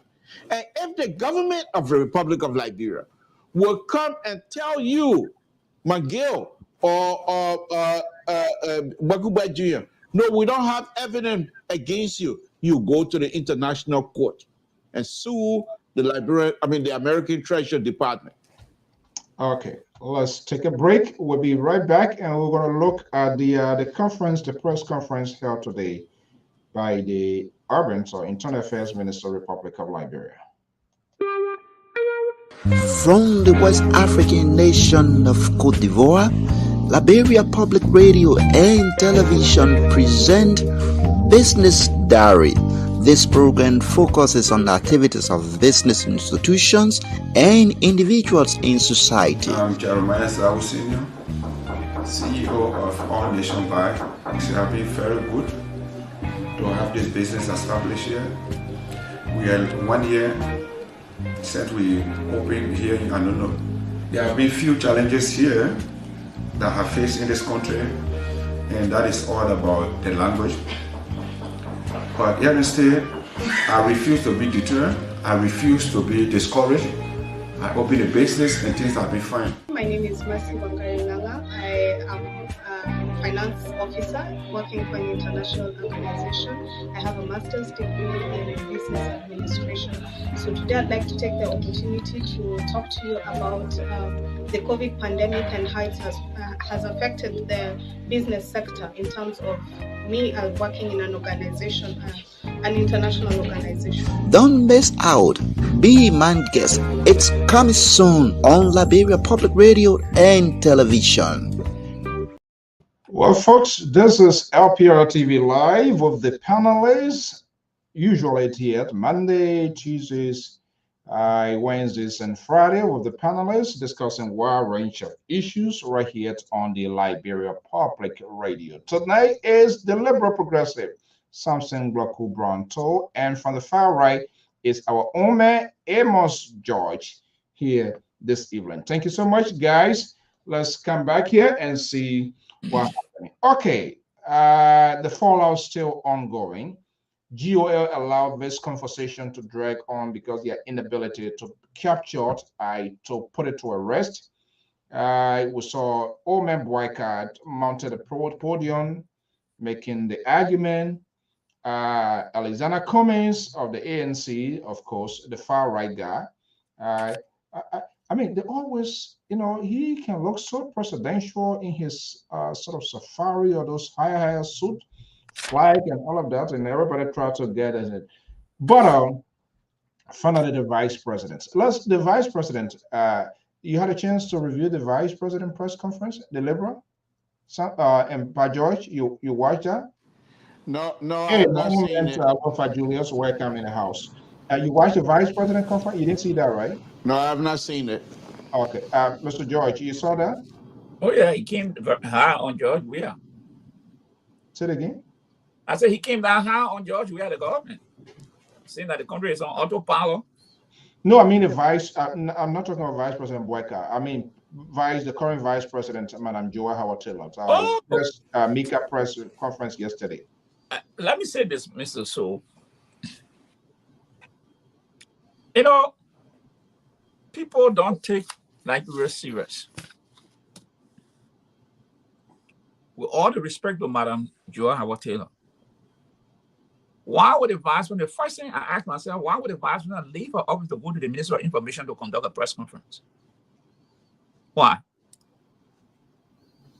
According to from the caption, is the Mika regular press briefing. Now, Mr. So, you have to respect their certain position. You think member of the Senate will go to the Minister of Information to have a press conference? It's politics time. So people try to appease the ordinary electorate of being so submissive. That's the only thing I can say. I understand why you come in. I had an opportunity. She get a very huge office. I interviewed her there before. Yes. Very big, huge conference room. Probably that could have been a good strategy, but I don't know. But that's another way of coming down to the. Yeah, but Mr. So, we have to set it in perspective. Because the vice president, the president, the speaker, the deputy speaker, the president pro tem, those are key positions in government. They have enough room to call a press conference in their offices and have it. The vice president is supposed to leave her office to go to the Minister of Information to have a press conference. That's not minister. She's not minister. She was duly elected with the president. She's a second in command. But I say again, people don't know sometimes the job, they don't know the weight of that job. So that was the first thing. And she said something which it just troubled me. And I said that, look, when people respect you, do everything to maintain that respect. But what I see happening is that because people want to be close to power, they love power. So they will do anything and forget about the reputation. The statement she read out there, and I just said, hey, the journalists, I don't know, in Liberia, did she investigate those statements to see whether it was 100% true that she put it out there? She read it and said, this is the position of the government. She said that 60% of the job, numerator, whatever. And I wanted to know whether it was 60% of the entire population that had been numerated, or was it 60% of the numerator being deployed? And everything she said there, Mr. So, she said there were problems with everything she said. And the question Then one of the journalists who asked was, now, financial, you said there was a problem. Deployment, there was a problem. You are not reached NIMA. Lofa, you are not deployed. You are not deployment in NIMA. River, all the places. Now, the question I wanted to then before was, if you've seen this, what will it take to have the entire country covered with the numerators and the supervisors? Nobody asked that question. So the question now is, and if you say these people are gone at this point, why the director of the Census Bureau could not come to address those issues? Why they choose you?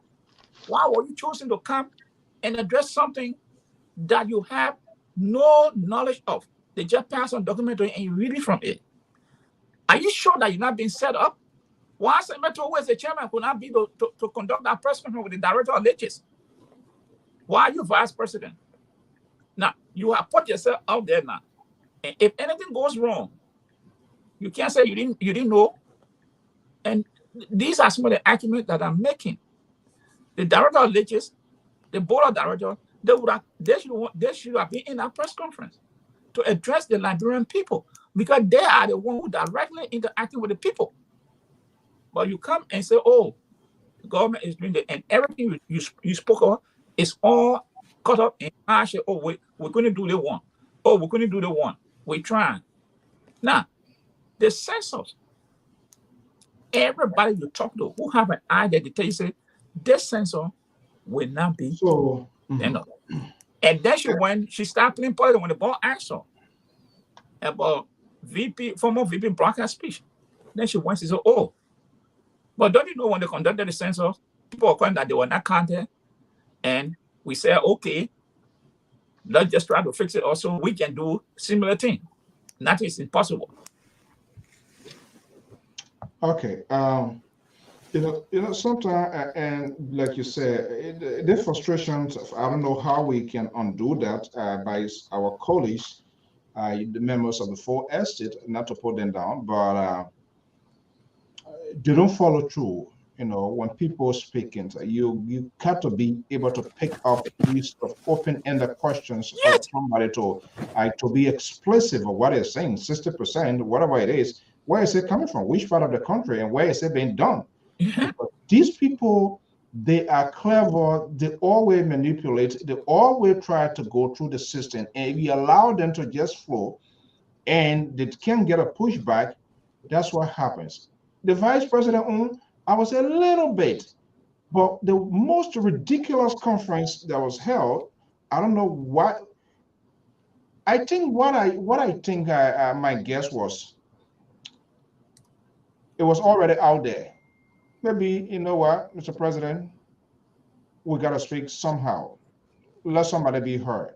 And probably the best person that thought of addressing this was the vice president, because Ledger or any other president, they couldn't even do that. But I have no idea reason why the Minister of Internal Affairs came out today. Courtesy of some of our sister network televisions, let's just have a little bit soundbite of it, and then we can have a conversation. We intend to address the nation on the next steps, especially involving the counties. So, Mr. the press. Thank you very much, Emmanuel. Distinguished ladies and gentlemen of the press, today we have assembled here to give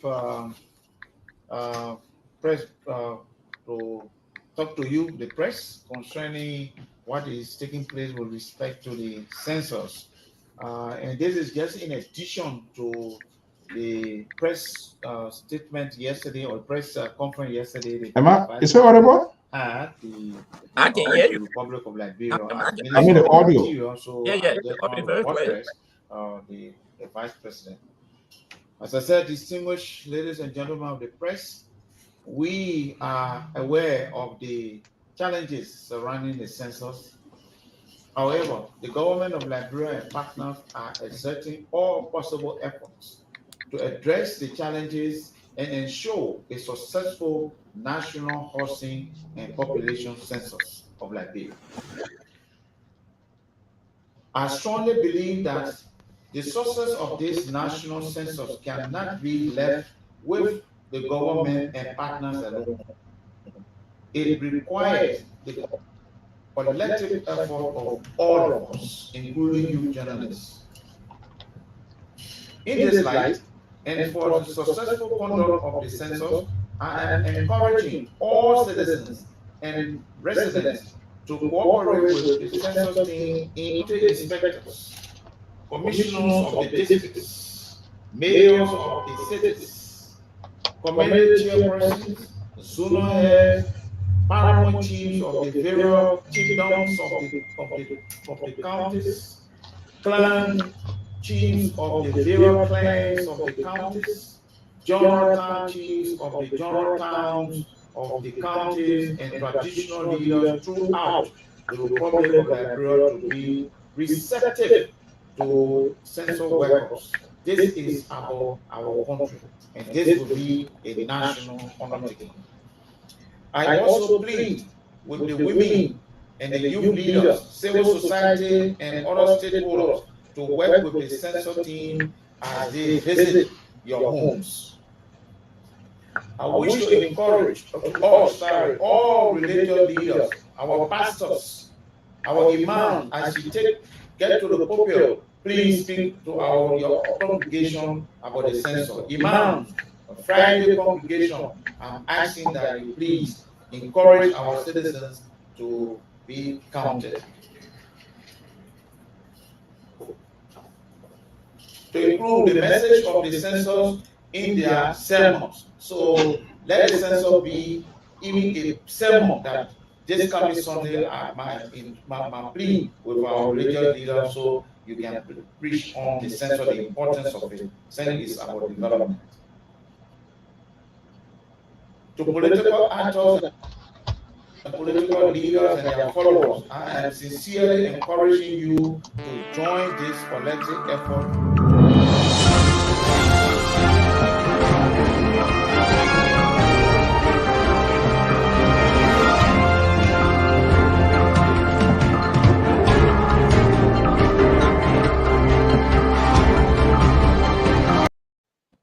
The National Housing and Population Census. Let me stop this here. This is unbelievable. This is unbelievable. That's one of the worst conferences I've ever seen. A minister, no message, nothing, as if he was forced to. So what is he saying? What was the purpose of this? I think it should have just, the way the vice president addressed it, leave it as it is. He came and he had nothing to offer. We are aware of the challenges. What is the challenges? The government called for a proclamation. The citizen didn't refuse, right? It was a holiday, correct? Yeah. Which makes government to fall short of its revenue, a process knowing full well. He, minister, knows it. All of them knows it. Those in charge, they were complaining. They were saying no logistics, no resources. It was not advisable considering the timing.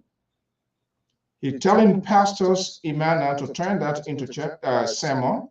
People stay home. People didn't go on the farms. Students, I guess, they stay home. Calling on the press. What is he saying? What is he saying? They're supposed to pay their part. They were to pay the numerators. If they are paid the numerators, we wouldn't get to this point we get to today.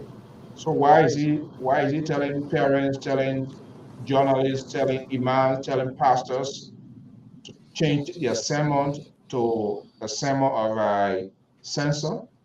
It doesn't make sense. He didn't even, nothing concrete, nothing he put forward to even help the process. I don't know what was the basis of that conference, or just to face the microphone.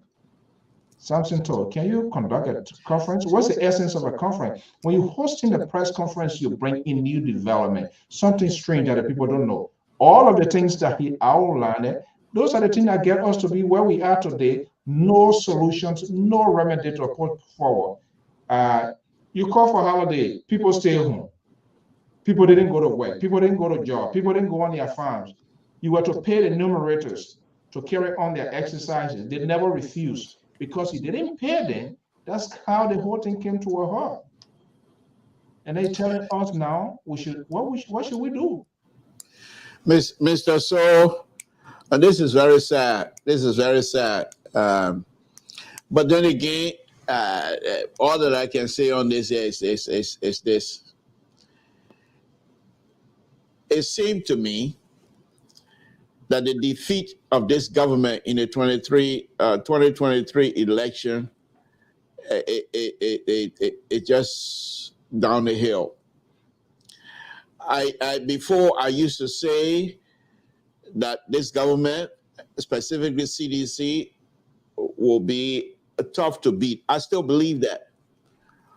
But the rate at which they're going to cut their own legs, I think even if I put my hat in the ring tomorrow, I think I can beat CDC quicker than even Cummings then. I don't want to make that judgment for me. Well, I'm not going to ask you to campaign for me anyway. Because if you and Mr. Judge campaign for me, that's a doomsday for me. So I'm not even asking you guys. But on a very serious note, this government, I've always said that CDC like to put their foot in their own mouth, but this one is more than that. You saw how much this minister was struggling. It's supposed to be Minister of Information, I believe. No. Internal Affairs Minister. Internal Affairs, okay, Internal Affairs. But this is somebody who was educated, and he was struggling, trying to find words that would match his thought. You can tell, you can feel for him. And this is bad. And I think what is happening now is that McGill and his people, they have corrupted the system so bad, and they're no longer in there to try to manipulate whatever corruption problem they have. They're now bringing in the vice president and the internal affairs minister to try to fix something that they have no clue of fixing. What this has to do with McGill? Mr. So, I'm here as a liberal to make some sense of the senseless behavior that is happening in Liberia. So will you please let the liberal express himself freely?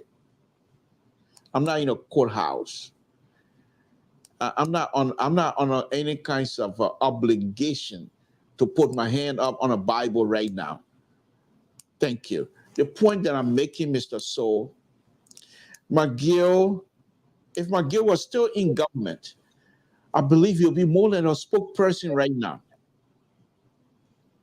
And because he's not there to defend most of the indefensible behavior, they are trusting the vice president ahead and bringing along this internal minister who you can tell that was not prepared.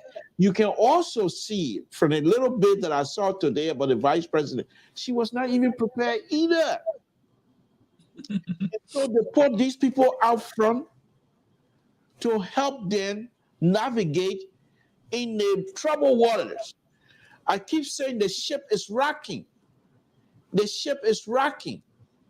And they're trying to find means to save themselves. And it's not going well. It's not going well, Mr. So. Now, here's another thing here.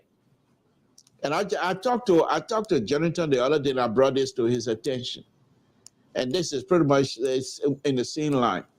Any other person that will come after this government will take some serious coordination to bring Liberia to a standard position.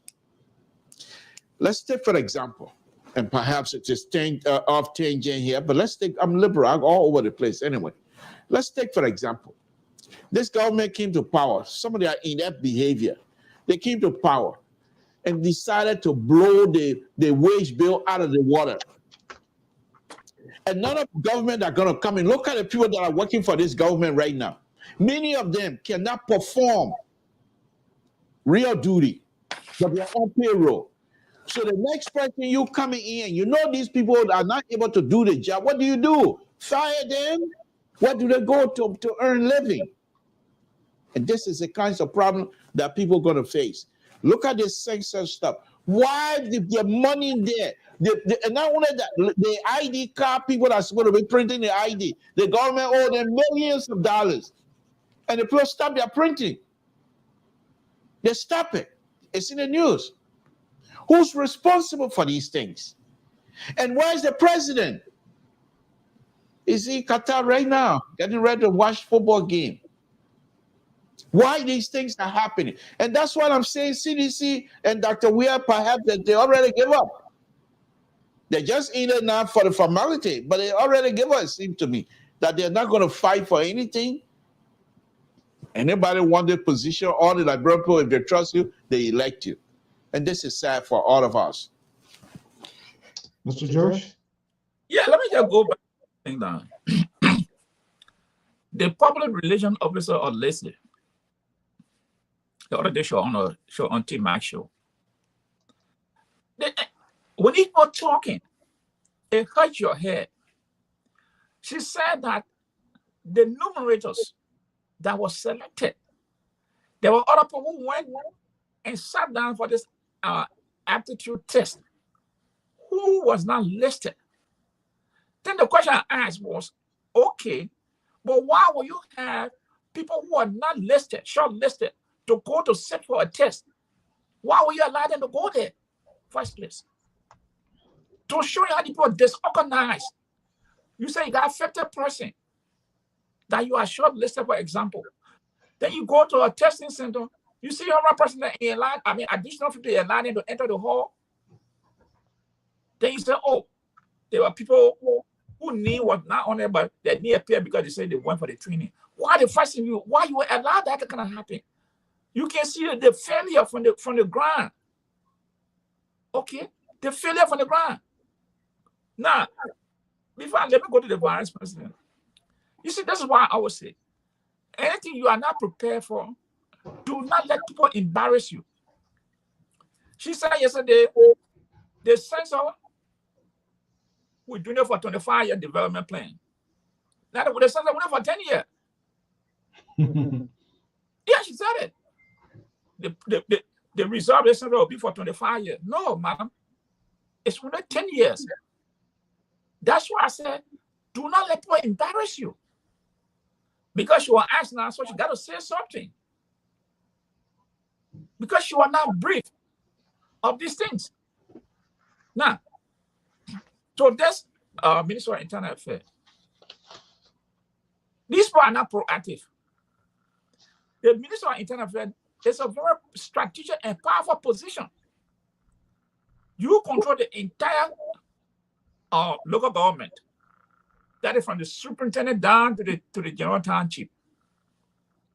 If this man knew exactly what to do, you don't think he would assemble his superintendents, commissioners, primary chief? That's something should have been done way ahead before even That one took place. That one coming too. That's the first thing he should have done in collaboration with the Census Bureau and the Ministry of Information. Some of your superintendents, commissioners, primary chiefs, and say, hey, this is what we're about to do. So this is the message we want you to go and inform your people in the various localities. But you wait, the ship left the train left the station. Then you come to speak. That is to tell you people are not prepared. They are not prepared to run the government. Look at the embarrassment that they are causing Liberians, the country itself, and the people. This is making mockery out of the country. Because that one, the money for publicity, those aspects of that money should have been allocated to be done before even the president coming to declare that fiasco holiday. Those are the things those are the preparation to talk about. Superintendent, commissioner, and in fact, they can't even talk about parliament because St. George, we are to the party, they are not conducted any parliament or clergy election. You're pointing them now. So yeah, and these are, and that's why the Senate, the House of Representatives, these people don't know their function. This something is embedded within the Constitution to have election for paramount chief, clergy, and general town chief. But what we are doing, they're appointing people now. So the constitution has been violated, blatantly violated by these people. So this is the problem that we're having in Liberia. People, this government, especially this government, people don't know what the country is heading. Right now, Mr. Towa, that is the side. I'm talking about government employee. The total employee of government is 70,000. 70,000. 70,000. That's what government employees are today in the country. 70,000. So you can see where this country is heading. It's spending about $298 million on salary, on wage bill. So where the country, and these people, many of them are not productive. People just pass it around. And the other thing says, okay, information, someone they're getting thousands of dollars and they don't know the person. No. So you talk about corruption and incompetency. This is it. Okay. Considering all that is unfolding now, we're seeing it is happening right before our eyes. You have other major actors who are seeking for the higher office of the land. Are they adequately prepared to address these issues on day one if any of them becomes president? Would that Minister of Internal Affairs, if I was the president, I don't see the reason why that press conference was even called. Well, you know, when you are trying anything new, he never had anything to offer. He just added insult to injury. That was ridiculous. He's supposed to even go. But we're seeing what we're having right now. We talk about fixes now too here.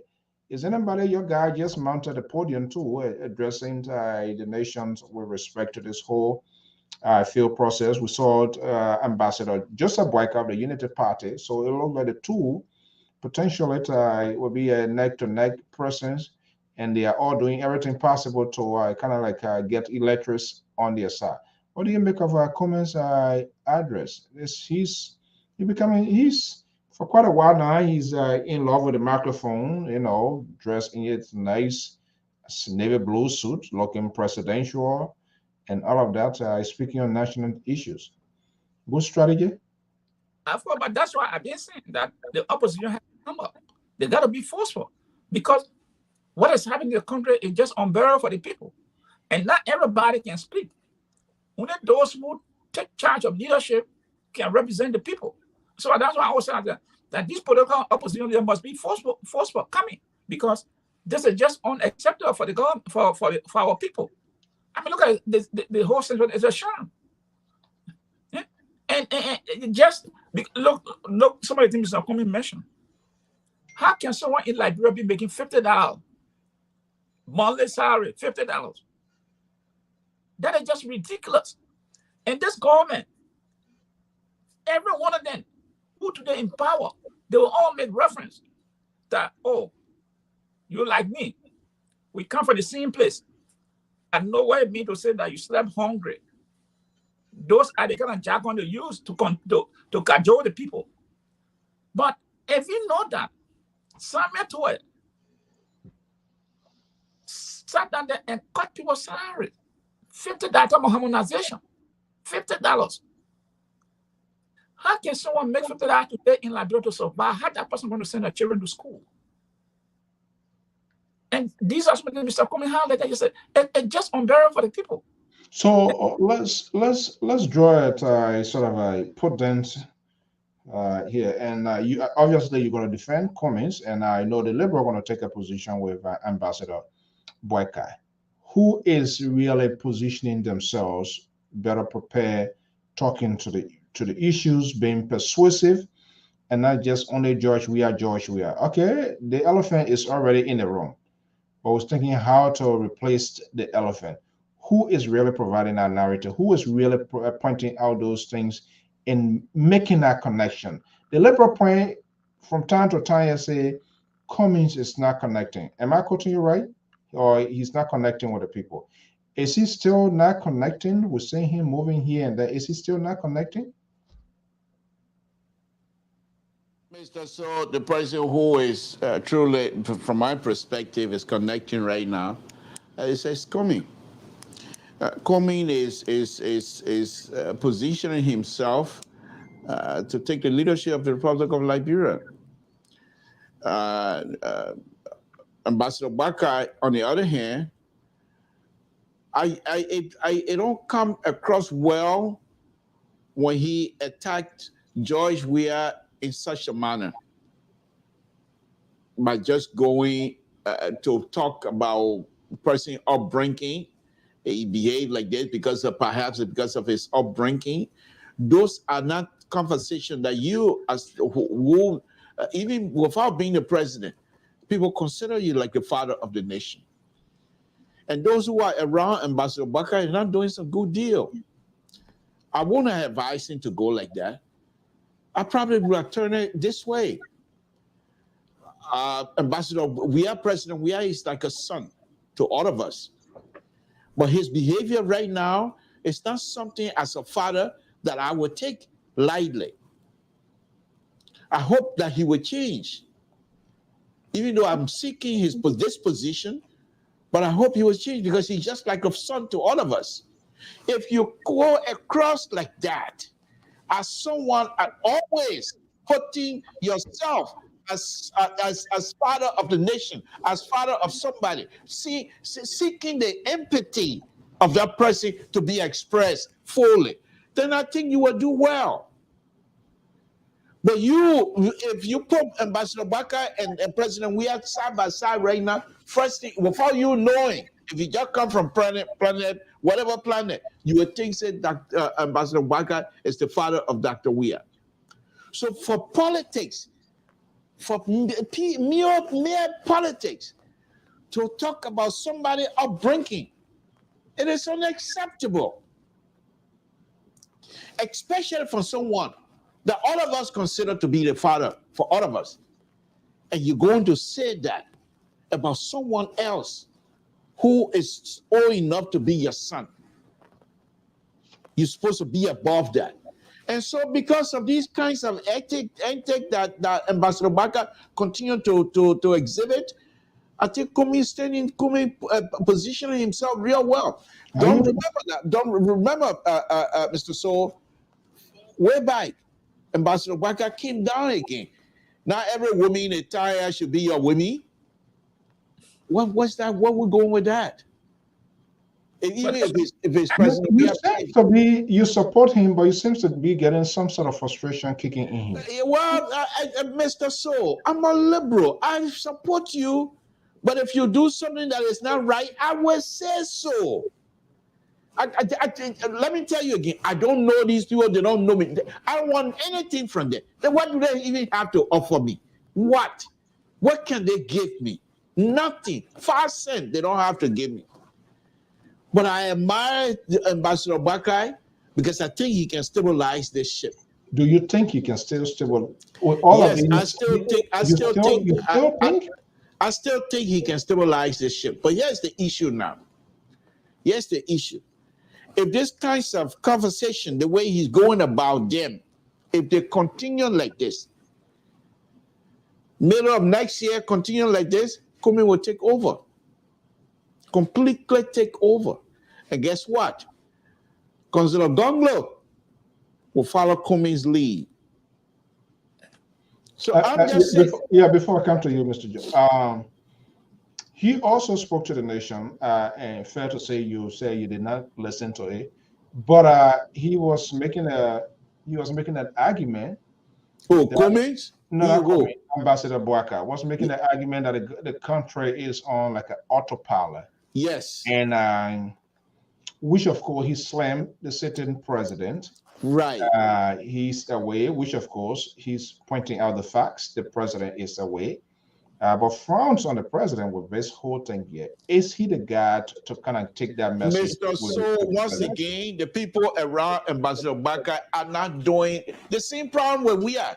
If Ambassador Bakar takes over the country, if these people don't change themselves, we will see the same thing repeating themselves. Why will you come to this position and not immerse yourself into the leadership of the Republic of Liberia, even though you are not a leader yet.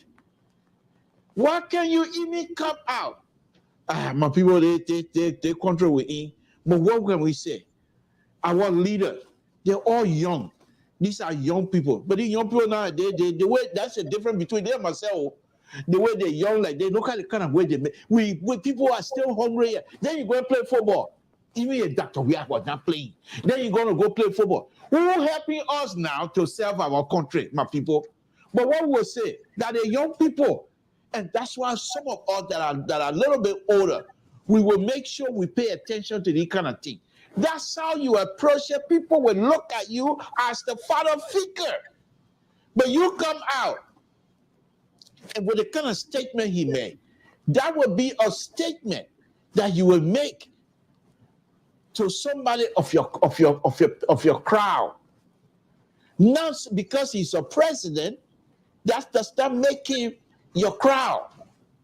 You have to know when you are approaching Dr. Weah, President Weah, even though he's president. But whenever you talk about him as though he's your son, not to praise him. That's not what I'm saying. But if you attack him, attack his personality, if you attack him going down the route he took about his outbringing, not only when you do the outbringing, not only are you talking about Dr. Weah, but you're also involving his parents. You're also involving the Congress. You're also involving anybody that have to be seen. And you know how we are, Baiko, Mr. Soul.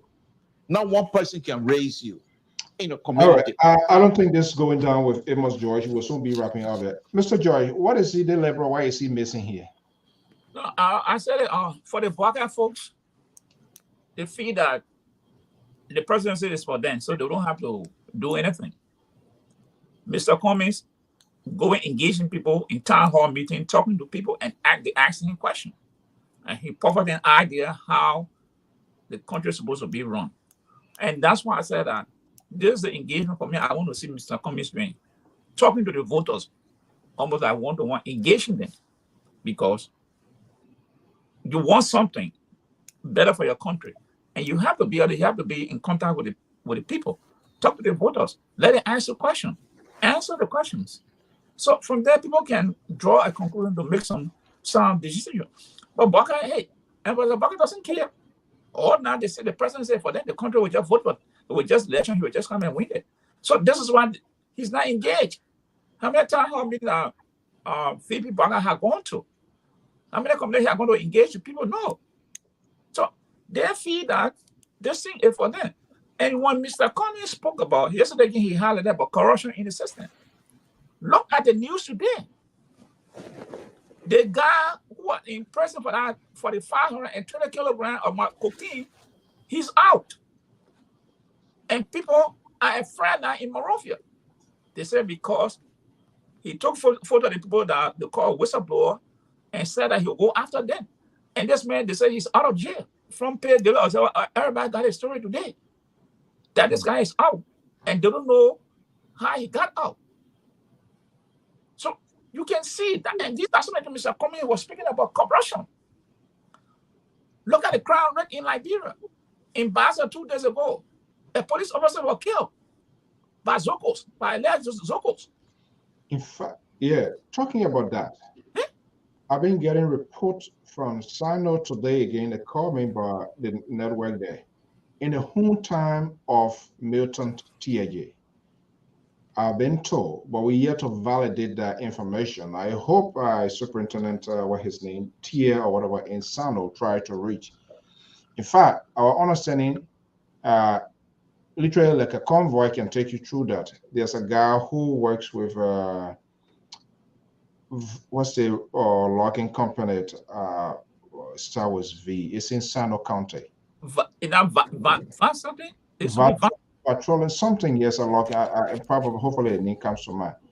About 3 or 4 persons been victim. He's the latest. They kind of like, those sort of gorilla, those rebel side, rebel way of thing. Probably by the time you go tree just four things that are just natural falling. By the time you slow down, people just jump on you. say he was murdered, he was killed, he was, gruesomely murdered. I think it's a third or fourth person, and that's the whole time. I'm surprised that I've been saying that. Multiple calls now from Sano. So when people go in that direction now, one motorbike, two motorbike can go almost 3, 4, 5, and sometimes in some kind of car. Where is the road? That is a serious concern. I know Sano. I was in Sano when I hold Boyota James Tier, then superintendent. That was 1975. This GV20, the issue of 1975, 76. You remember that case from Maryland? Yeah. Extended to Sano, Morgan, down to the county superintendent. GV20 nagging down. It looked like it is on the rise again. And nothing. And that's true. Speaking of that, even in my home village, they called me the other day. They killed on your man there. You need to go there and set up a vigilante group. I was talking to them. I said you need to go there and set up a vigilante group. I will go there. And this is very serious. And once again, Mr. So, the children who are going to school now, the people are refusing to let the children go to school. Because they say sometimes streams may show up. Someone saw, they saw some stream on the road. And because of motorboat, the people getting to go. Milton Tier, you record Sanquin. That's that regions. Sanquin is bad. It's horrible there. Yeah, and so this is they need to do something. It's speaking about crime in the country. And this guy, who was allegedly, they say he was the logistic, I think he got a company in Morocco, some logistic company, was connected to the cocaine deal, and they say he's out. And it's all in Morocco today, yesterday on the news. People are concerned how this guy got out. And these are the corruption things we're talking about in Liberia. Yeah. So the government will have to hold this government foot to the fire, because it's not just about few groups, it's about the entire country. And because the people see the weakness of this government, that's why you see people are doing all these things, going with impunity. Okay. Well, those who are looking for this job now too, it is time for them to come and unveil all to us. They shouldn't be, we shouldn't be making a guess game. I think Councillor Gongwe is here. It's Komi, he's not here right now, but Gongwe is here. Hopefully we're going to get word from him. Okay. Well, gentlemen, as usual, I want to thank you so much. Our prayer center with our guy. He's not well, but his fingers are healthy, so he's there tweeting all night, Sissy.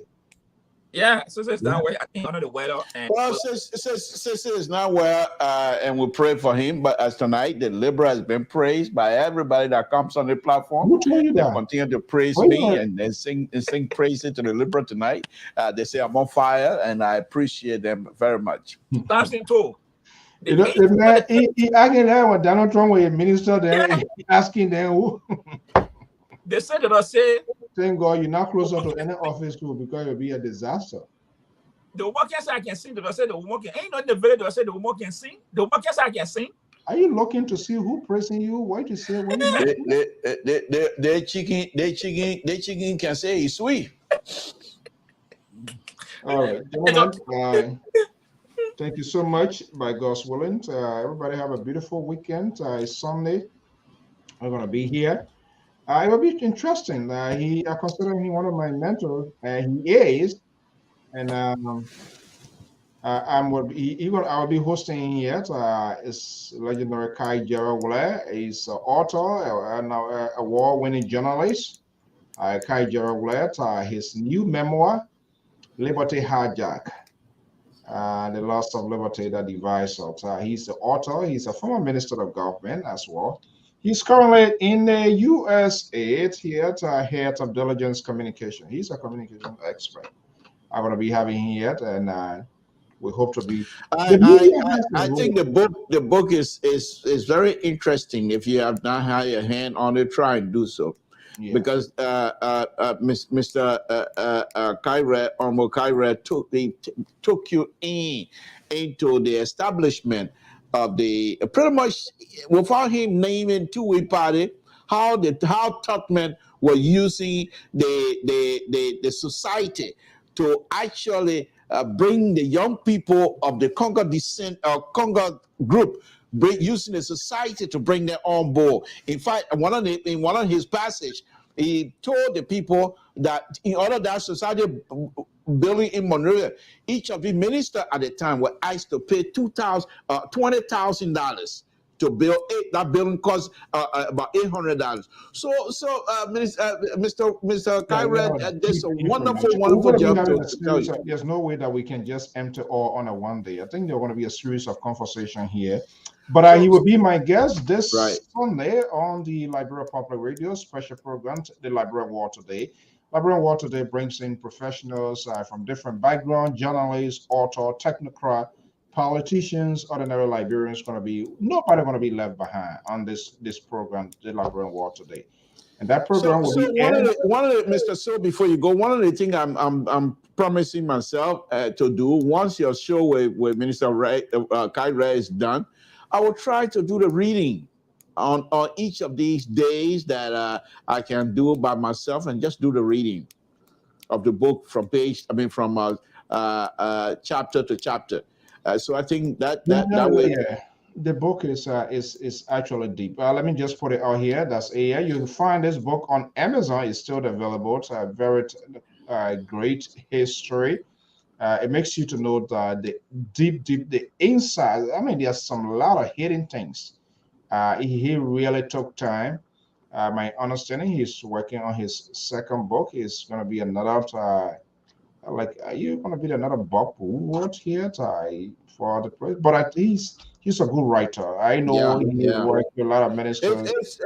I mean, for people to go out to buy it, because he tells you also in that book how the hot tax business is happening, and how many people in the chiefdom, and specifically you talk about specific, I think it was Sino County, where he broke it down to different chiefdom and client and people paying hot taxes, and Tubman took their money. It went further to even talk about his how he was. Right. I mean, it's a very important memoir. So you, but something though, you experienced a hot tax. You saw how people how they were treated. Yeah, exactly. And it's a very good reading. But you have to go in it with an open mind. But you will truly enjoy. I'm still like reading every time I go through it. Go after one or two paragraphs, and it kind of like I gotta go back to it. That's between that one led to the Sastan War. Yeah, pretty much.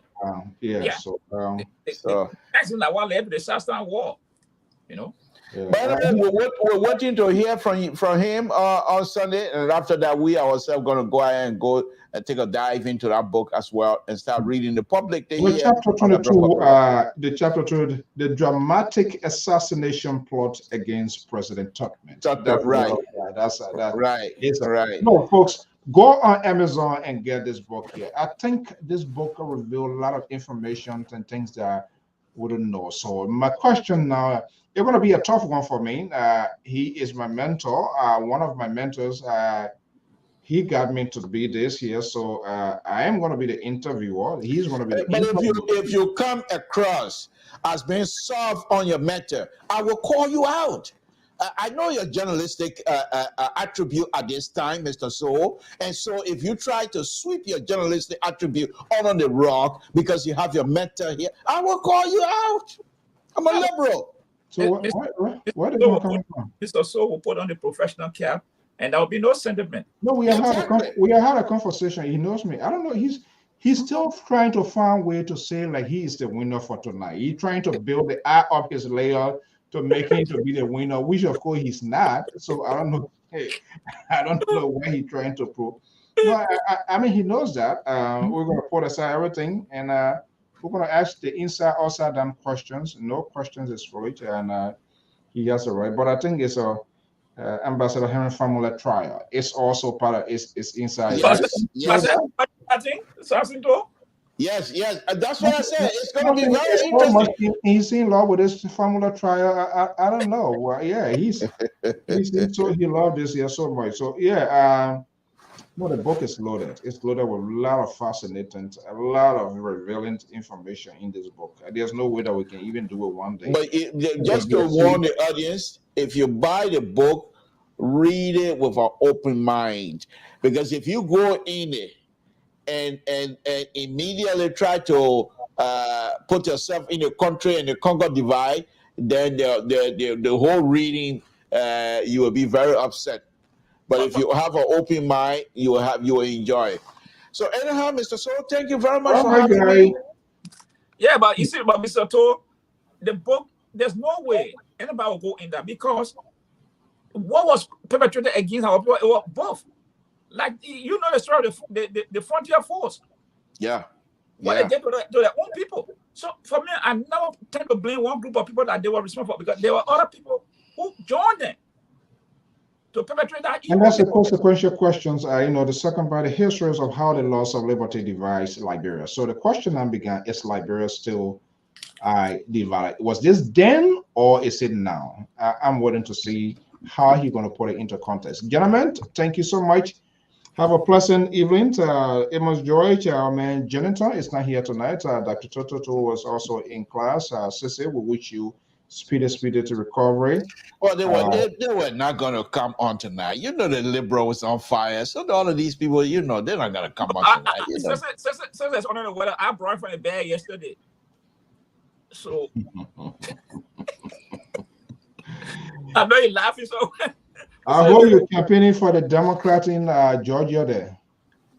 My man, look, this thing here, I'm all worried, man. No, what? The Democrat and the Southern Democrats are the real Democrats. You will see, they will pull it off. Because look, this thing we should not be even talking about this thing here. Also, I walk away here and I talk. So look, you just want to snatch your head. The minister they're coming from the honor select committee to investigate. The reporter came. That's another group of people, man. What? They want to investigate. Oh my goodness. All right. Good night, Mr. So. Good night, Mr. Josh. Thank you so much, guys. The liberal tend to our many viewers and listeners. I want to thank you so much for your time. Share with us this evening. Thank you so much. Your comments, your tweets. I always have to improve what we do here. I don't hesitate to also critique what we do, and with the hope of you together, all of us, we can make a better Liberia. So let's keep having these conversations, and by God's grace, we will get there. We just have to hold all of them accountable, the establishment and those even who want those offices as well. No one should be above the law.